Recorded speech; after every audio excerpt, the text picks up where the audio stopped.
ಹಾಸನ ಜಿಲ್ಲೆಯ ಮಲೆನಾಡು ಪ್ರದೇಶದಲ್ಲಿ ಇತ್ತೀಚೆಗೆ ಕಾಡಾನೆ ಹಾವಳಿ ಹೆಚ್ಚಾಗಿದ್ದು ರೈತರು ಬೆಳೆದ ಬೆಳೆಗಳು ಹಾಳಾಗಿವೆ.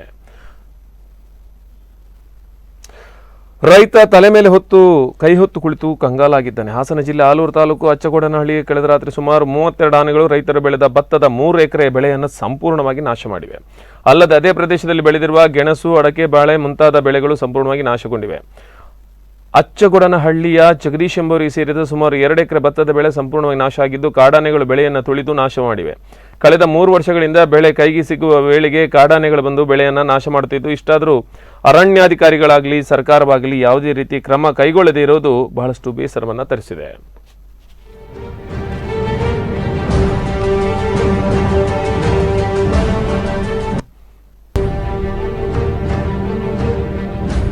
ಜುಲೈಯಿಂದ ಸ್ಟಾರ್ಟ್ ಆದರೆ ಆನೆಗಳು ಮತ್ತೆ ನವಂಬರ್ ತನಕ ಇಲ್ಲಿ ಲೂಟಿ ಮಾಡ್ತಾನೆ ಇರುತ್ತೆ. 15ರಿಂದ 20 ಆನೆ ಒಂದು ಬ್ಯಾಚ್ ಇದೆ, ಮತ್ತೆ ಇನ್ನೊಂದು 10 ಆನೆ ಇನ್ನೊಂದು ಬ್ಯಾಚ್ ಇದೆ. ರಾತ್ರಿ 23 ಆನೆಗಳು ಒಟ್ಟಿಗೆ ಬಂದು ಈ ಒಂದು 3 ಎಕರೆ ಗದ್ದೆನ ಸಂಪೂರ್ಣವಾಗಿ ನಾಶ ಮಾಡಿದ್ದಾರೆ.